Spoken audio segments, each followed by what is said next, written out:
Hello, and welcome to the first episode, I guess, of this recovery vlog series.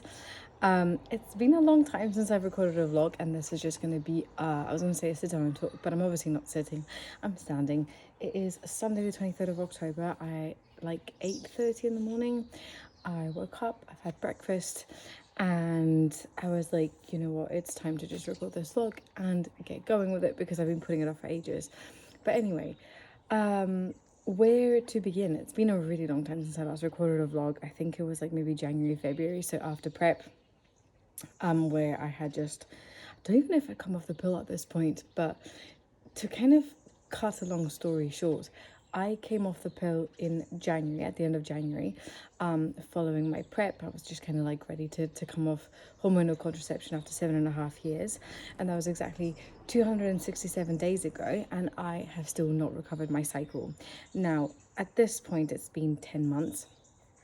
And I am most definitely certain that it's no longer the effects of the hormones that is delaying my cycle coming back, but that it is very likely that I actually have hypothalamic amenorrhea, which means the loss of a menstrual cycle as a result of my hypothalamus stopping communication with my reproductive system as a result of having been in a stress and or stress state or calorie deficit for a long period of time.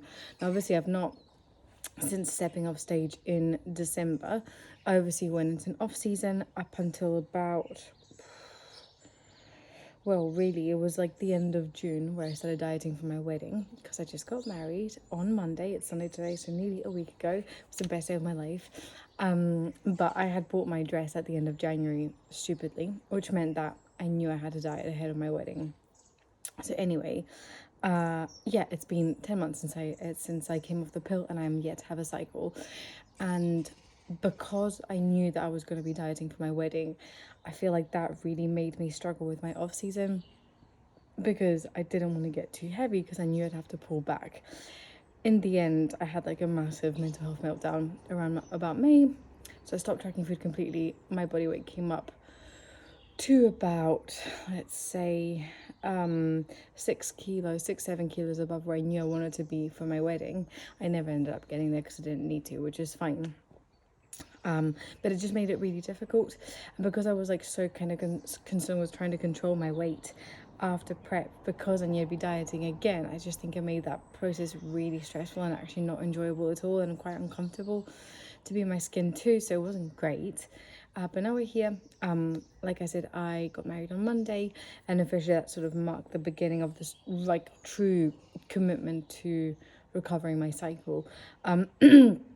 Because it's really, really important, not because I want to get pregnant, but for many other reasons, including kind of bone health, recovery, mental health, just, I mean, the list is endless. And even I know that small things have been happening because I have been getting more spots. When I went to get my hair done for my hair dyed for the wedding, this is like beginning of October, my hairdresser was like, "Have you been sick?" And I was like, "No." And apparently I've got like a whole new head of hair growing, which is cool. That's an indication that hormones are doing their thing. But yeah, it's going to be a challenging and interesting process, I think, of kind of recovering my cycle, because it's going to require me to eat more, which is fine. And also pull back on my training, which is something I've already started to do, just because of time commitments. Since the last vlog I recorded, I have started lecturing. So I now lecture, obviously, train, I coach clients, I also coach posing. I'm also still completing my psychology qualifications. So I've got a lot going on. So I pulled back my training to 4 days a week, and then within that, then change my training structure again to be a lot more upper body dominant, because I've always said that my upper body is tiny, and also because it's a lot less taxing on the body. So those changes have started to happen, but of course now I'm going to have to start really pulling back on my movement, kind of reducing training intensity, which I think is going to be incredibly challenging. Cardio and things like that probably gonna have to be completely pulled out, or kept really, really light if I do keep them in.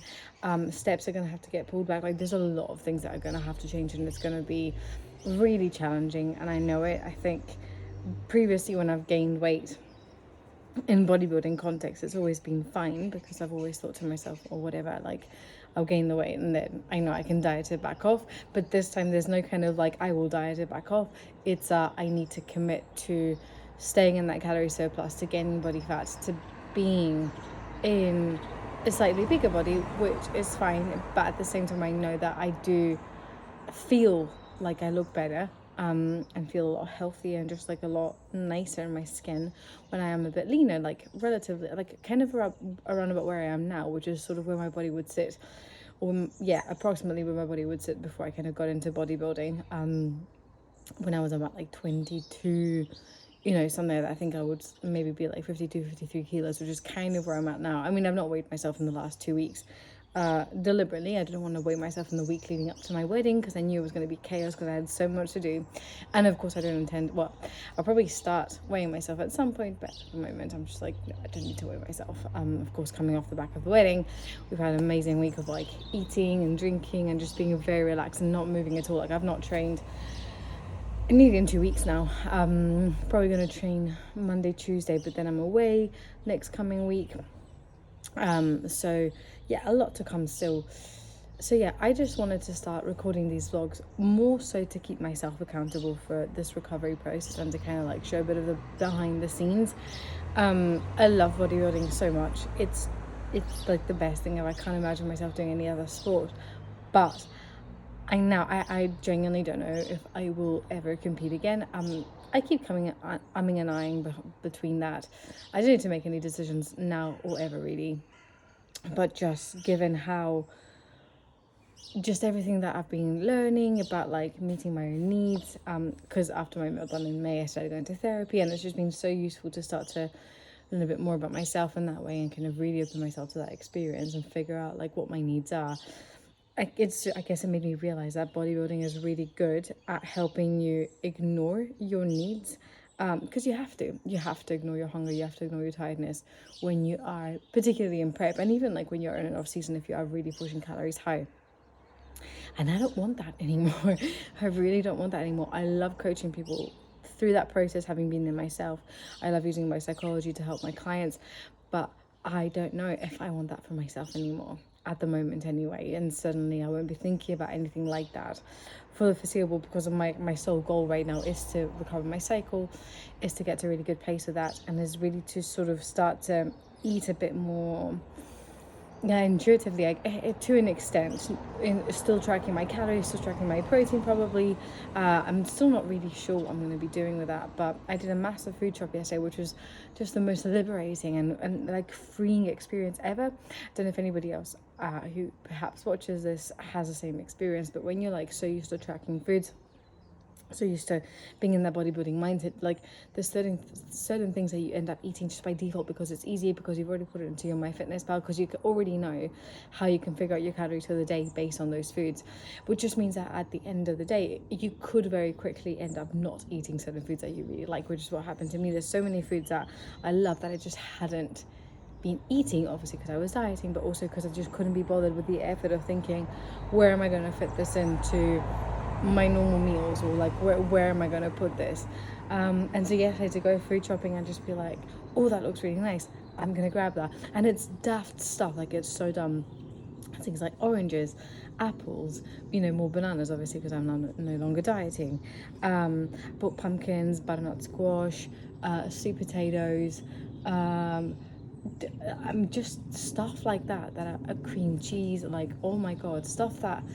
I could easily have. Nuts, something else, I bought cashew nut butter, almond nut butter, and peanut butter, and tahini, and I was like, oh my god, this is so exciting. Chia seeds, flax seeds, just things that I have not had in so fucking long. The almond butters I have, obviously, and when I'm not dieting I have had other things, but it's just like the freedom of just being like, I really fancy that, I'm gonna get it, rather than what are the macros, what are the fucking this and whatever, just picking up stuff. And I think like a lot of my fears around sort of moving a bit away from tracking or just being a bit looser with that, was that I would end up eating like much worse, or that like suddenly I would end up like binge eating, or you know, kind of going back to that sort of mindset. But of course it's not been the case. Of course I haven't. Like, I actually do really enjoy taking care of myself. I do really enjoy being healthy, albeit this week has been a bit of a write-off in that sense, because I have been eating loads of wedding cake, leftover fudge from our favours, drinking alcohol, like the likes of it. But yeah, so it's been a really interesting experience so far.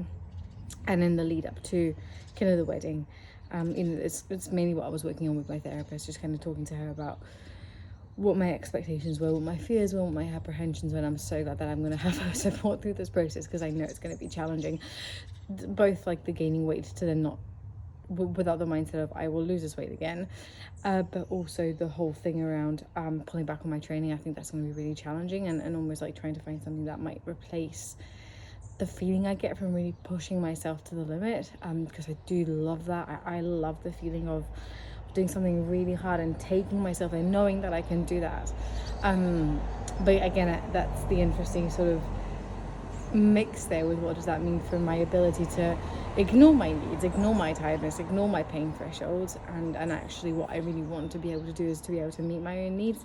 That's a whole different story. But anyway, I just thought I'd resume these vlogs for accountability, get back into vlogs. I really don't know how frequently I can commit to doing these, if I'm completely honest, but it might be that it's like what I eat for recovery, like this, just that type of shit.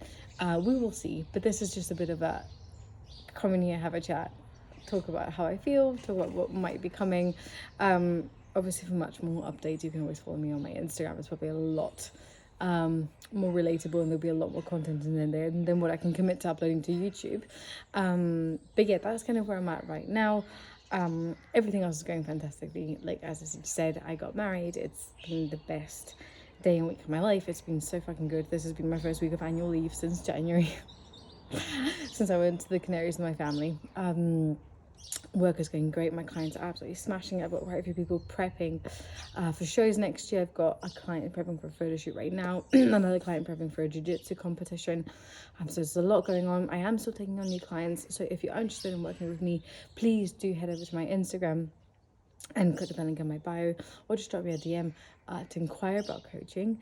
And I think that is all for this vlog. Thank you so much for watching, and for if you take the time to listen to these rambles. Hopefully there'll be many more to come, and a bit more of an interesting kind of behind the scenes of what's going on.